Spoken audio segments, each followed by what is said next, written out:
What up, y'all? It's another Saturday. We're here on the W.E.S.T podcast. I am, of course, your host, Mots. It's all good. Good to be back. I'm looking forward to being back every Saturday, trying to stay consistent with it. Also going to be looking into putting some giveaways together and also getting a co-host. So that's something to look forward to in the near future. So other than that, let's not waste any time. Let's get right into this week's top news. The big story of the week was this.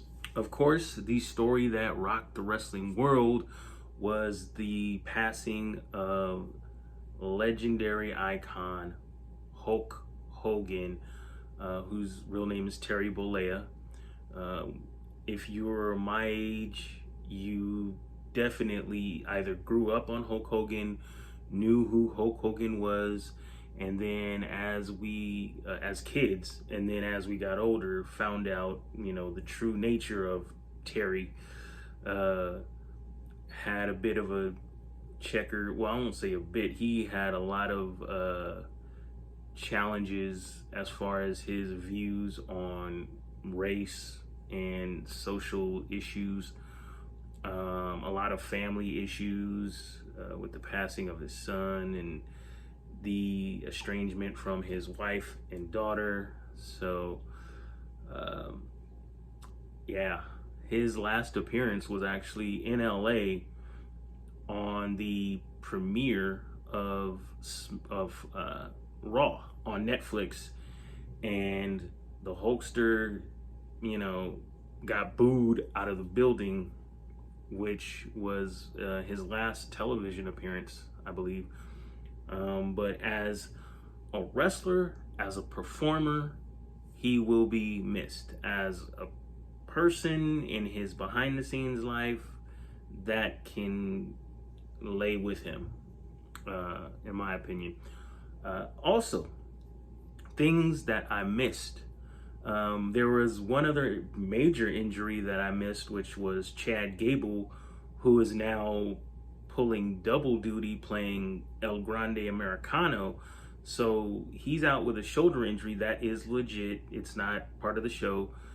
He is now two characters, so that takes away, supposedly two characters, because now there's another El Grande Americano, which is, oh my gosh, I'm blanking on his name, but it was Gunther's side guy. Oh, it was Kaiser. Ludwig Kaiser is the new El Grande Americano.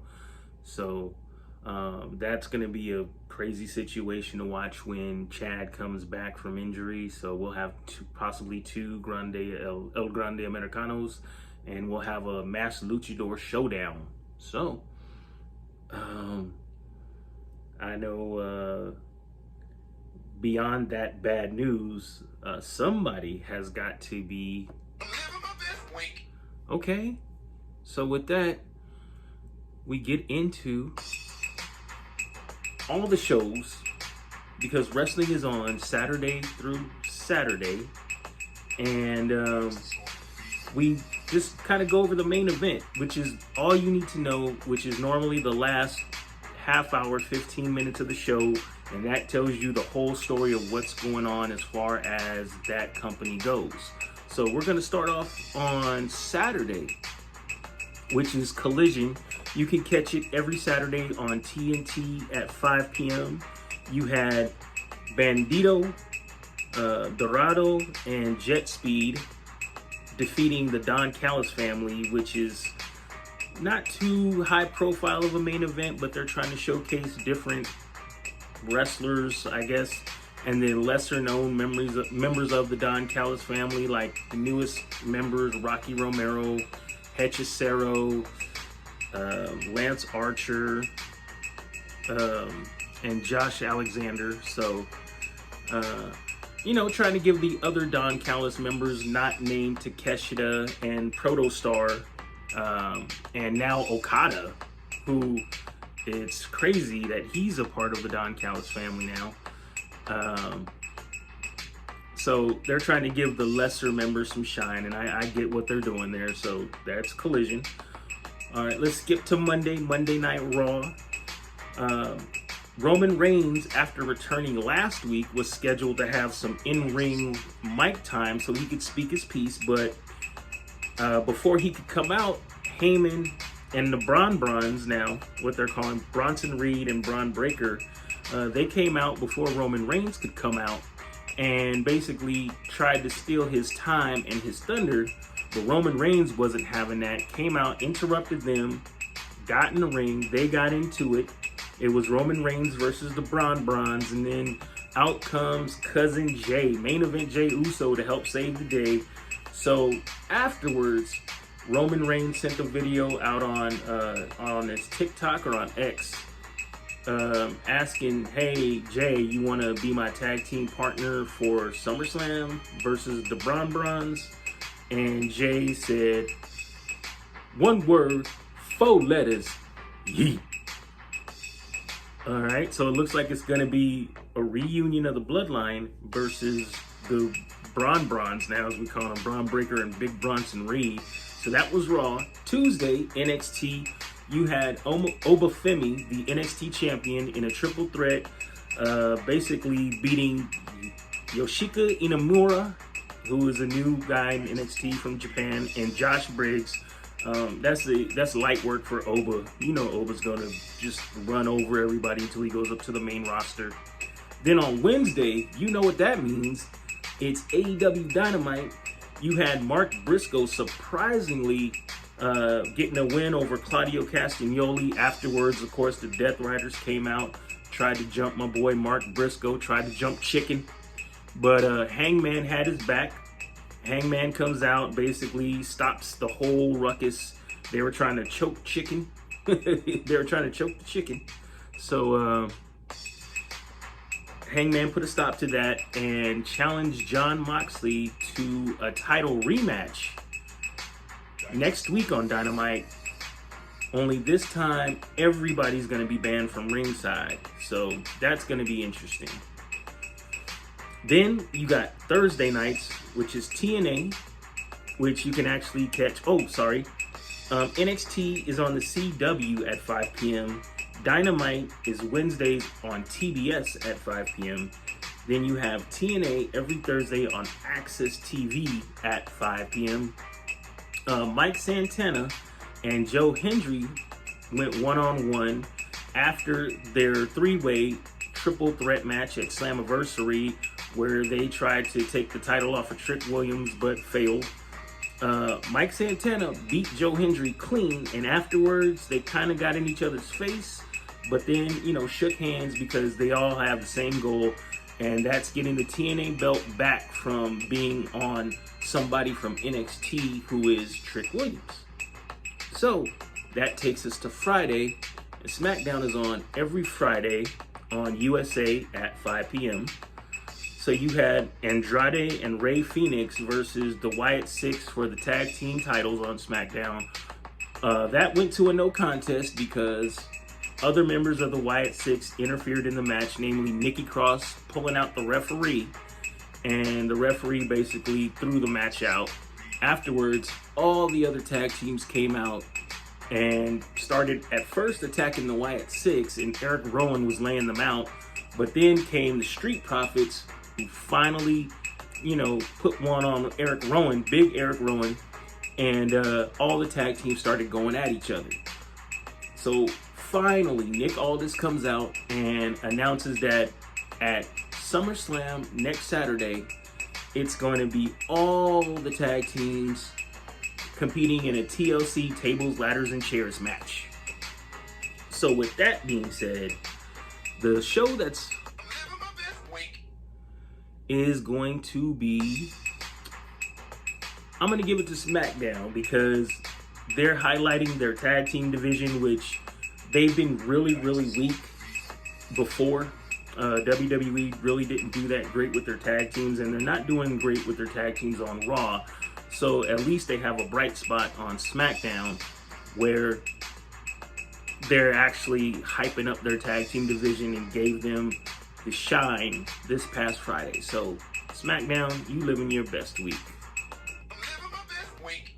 And when we come back, we're going to get into Mott Sports West. We're going to see what you watching, and we're going to get into some food and travel.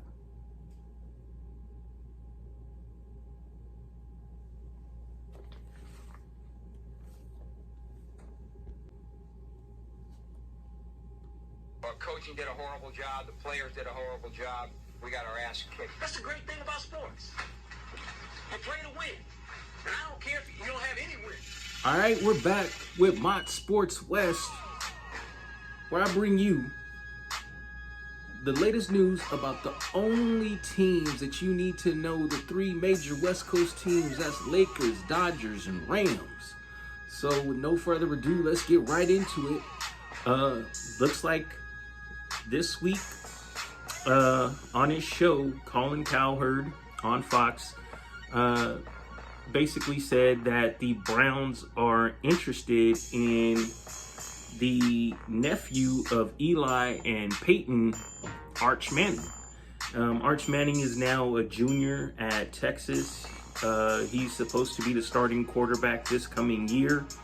But after that, former ESPN analyst Todd McShay posted to X that there is another team that is a situation to monitor, and he mentioned that that team has 2 first-round picks and a general manager's son who is a teammate of Arch. Of course, that would be talking about the Rams. Les Snead, the general manager's son, goes to Texas, and he is on the football team with Arch right now. And the Rams do have 2 first-round draft picks. So in 2026, they could possibly, if things break their way, they could possibly move up to get Arch. That's if no one gets him. And also, the Mannings have been known to, let's say if Arch does want to come to LA, the Mannings have been known to kind of hold up the draft until they get the team that they want. So that's something to keep an eye on. Lakers on Tuesday signed point guard Marcus Smart to a 2-year, $11 million deal as part of a buyout with his old team, the Wizards. But he is best known for his high-level defensive play when he was with the Boston Celtics. So Marcus will bring, besides a great name, he will bring much-needed defense to the Lakers, and that dog, they'll have an enforcer on the court, kind of like a Draymond is for the Golden State Warriors. So Dodgers, Mookie Betts is expected to return today before the game against his old team, the Boston Red Sox. Mookie, who is loved in Boston but is now, of course, a Dodger, took time off around Wednesday. I guess he had to handle some personal business back in his home in Memphis, Tennessee. And he's been not doing too well as of late. In the last 4 games, he's been hitting under league average. And a lot of people in the media are speculating now that whatever he had going on personally is linked to his hitting slump. So, that being said, that's Mott Sports West. Let's get into what you watching. Alright. I haven't seen it yet, but I am planning today to go see the new Fantastic Four movie, First Steps. I have purposely shut my social media off to anything related to First Steps, because you know the week that the movie comes out, there's going to be all these spoilers and reveals and people trying to talk about the movie and whatnot. So I stayed away from it. I did hear a couple of general reviews or opinions on the movie that overall it is good. It is, I want to say, from what people, or what I've heard, people are saying it's, a better movie than Superman, although Superman was really good. I've only heard maybe 1 or 2 people that didn't like it. So we'll see what the Fantastic Four has in store today, and I will have my review next week on that. Other than that, not really watching too much. Just keeping my ear to the streets as far as this wrestling thing goes, and as far as, you know, how the Dodgers are doing. So we'll see.